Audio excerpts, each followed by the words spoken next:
আসসালামু আলাইকুম প্রিয় শিক্ষার্থীবৃন্দ। আজকের এই ক্লাসটি আ ক্রমিক ধারাবাহিক যদি গুণফল থাকে অ্যা সেই গুণফল আকারে কিভাবে করব সেটি নিয়ে আজকের এই ক্লাসটি। আগের ক্লাসে আমরা দেখানোর চেষ্টা করেছি যোগফল থাকলে কিভাবে অঙ্কগুলো করব। আর আজকের ক্লাসে আমরা গুণফল থাকলে আ কিভাবে সেটি করব এবং সঠিক অ্যান্সার বের করব সেটি নিয়ে আলোচনা করব ইনশাআল্লাহ। এখানে একটি গুরুত্বপূর্ণ অঙ্ক দেওয়া আছে। পরপর ৪ টি সংখ্যার গুণফল হচ্ছে ৩৬০ হলে যোগফল কত? এটি জনশক্তি কর্মসংস্থান প্রশিক্ষণ ব্যুরো ইন্সট্রাক্টর ২০১৮ সালের গুরুত্বপূর্ণ একটি ম্যাথ ছিল।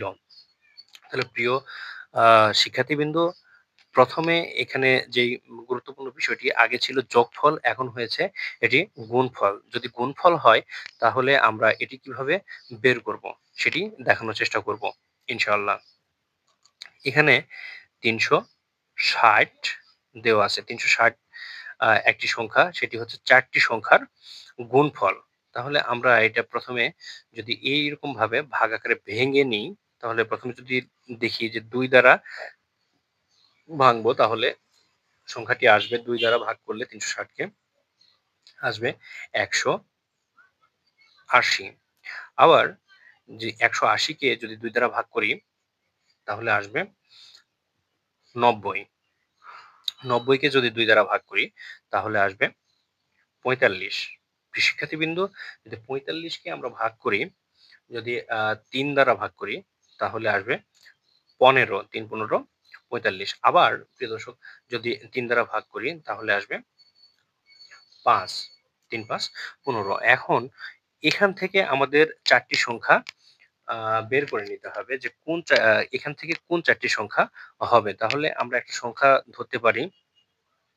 যদি ৫ একটি সংখ্যা ধরি, তাহলে এখানে ২ দুগুণ ৪ একটি সংখ্যা হবে। আবার ৩ দুগুণ ৬ একটি সংখ্যা হবে এবং ৩ একটি সংখ্যা হবে। তাহলে ধারাবাহিক বা পরপর সংখ্যা যদি করতে চাই তাহলে এখানে গুরুত্বপূর্ণ যে বিষয়টি, এই ২, ২, ৪, এখানে একটা ৩, আবার এই ৩ দুগুণ ৬, আর এখানে একটি ৫। তাহলে ৪ টি সংখ্যার যে গুণফল এখানে বলা হয়েছে, সে ৪ টি সংখ্যা আগে বের করব। সেটি হচ্ছে, ১ম এ যদি আমরা ছোট থেকে লিখি তাহলে হবে এখানে ৩ একটি সংখ্যা থাকছে। আবার এখানে ২ দুগুণ ৪ একটি সংখ্যা হচ্ছে। আবার ৩ দুগুণ ৬ একটি সংখ্যা হচ্ছে। এখানে ৫ আছে। ৫ টা আগে লিখে নিব। তারপরে এখানে ৩ দুগুণ ৬ একটি সংখ্যা হচ্ছে। তাহলে এখানে ধারাবাহিক যে সংখ্যাগুলো আছে, পরপর ৪ টি সংখ্যার গুণফল যদি ৩, ৪, ৫ এবং ৬ গুণ করা হয় তাহলে আসবে হচ্ছে ৩৬০। এটাকে গুণ করলে আসবে হচ্ছে ৩৬০ গুণ করলে। এরপরে এখানে বলা হয়েছে, গুণ বলা হয়নি। তাহলে ৩৬০ হলে এদের যোগফল কত? তাহলে প্রিয় শিক্ষার্থীবৃন্দ, এখানে ৩ যোগ ৪ যোগ ৫ যোগ ৬, তাহলে এই যোগফলগুলো কত হবে? ৬, ৪, ১০, ৫, ১৫, ১৫ আর ৩ হচ্ছে ১৮। প্রিয় শিক্ষার্থীবৃন্দ, উত্তর হবে ১৮। প্রিয় শিক্ষার্থীবৃন্দ, আরো একটি গুরুত্বপূর্ণ অঙ্ক এখানে উম তুলে ধরা হলো। পরস্পর ৩ টি সংখ্যার গুণফল ১২০ হলে যোগফল কত? এটি আ অসংখ্য পরীক্ষায় এসেছে। বিএডিসি এও ২০১৭, আ রাজশাহী কৃষি উন্নয়ন ব্যাংক ক্যাশিয়ার পদে ২০১৭, কারিগরি অধিদপ্তর ২০১৮, আ তারপরে আরো কিছু যুব উন্নয়ন অধিদপ্তর আ ক্যাশিয়ার ২০১৮, এই অঙ্কটি এসেছে।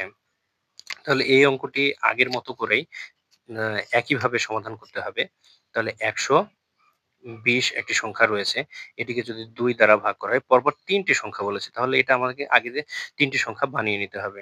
যদি ৬০, ৬০, ৬০, ১২০, আবার ২ দ্বারা করলে ৩০, আবার ২ দ্বারা ভাগ করলে ১৫, আবার যদি এখানে ৩ দ্বারা ভাগ করি তাহলে আসবে হচ্ছে ৫। এখানে প্রিয় শিক্ষার্থী, ৫ একটি সংখ্যা আমরা পাবো। তাহলে ৫ আমরা যদি লিখি তাহলে এখানে দেখেন ২ দুগুণ ৪ আর ৩ দুগুণ ৬, ধারাবাহিক সংখ্যা এখানে ৪, আবার এখানে ৬ লিখতে পারি। তাহলে এখানে ৪, ৫ এবং ৬ এর গুণফল, ৩ টি সংখ্যার গুণফল হচ্ছে ১২০। এদের যোগফল কত হবে? ৬, ৭, ১০ প্লাস ১৫। তাহলে ৪ plus ৫ plus ৬ is equal to ১০ plus ১৫। ১৫ হবে উত্তর। প্রিয় শিক্ষার্থীবৃন্দ, আশা করি ক্লাসটি ভালো লেগেছে। আপনারা বুঝতে পারছেন আমার ক্লাসগুলো। যদি ক্লাসগুলো বুঝতে সমস্যা হয়, প্রিয় শিক্ষার্থীবৃন্দ আপনারা কমেন্টে জানাবেন। এখানে আরো একটি গুরুত্বপূর্ণ অঙ্ক আপনাদের জন্য তুলে ধরা হলো। ৩ টি ধনাত্মক পূর্ণ সংখ্যার গুণফল ৯, সংখ্যাত্রয়ের সমষ্টির ৩ গুণের মান কত? আশা করি অঙ্কটি আপনারা করবেন এবং উত্তরটি কমেন্ট বক্সে জানিয়ে দিবেন।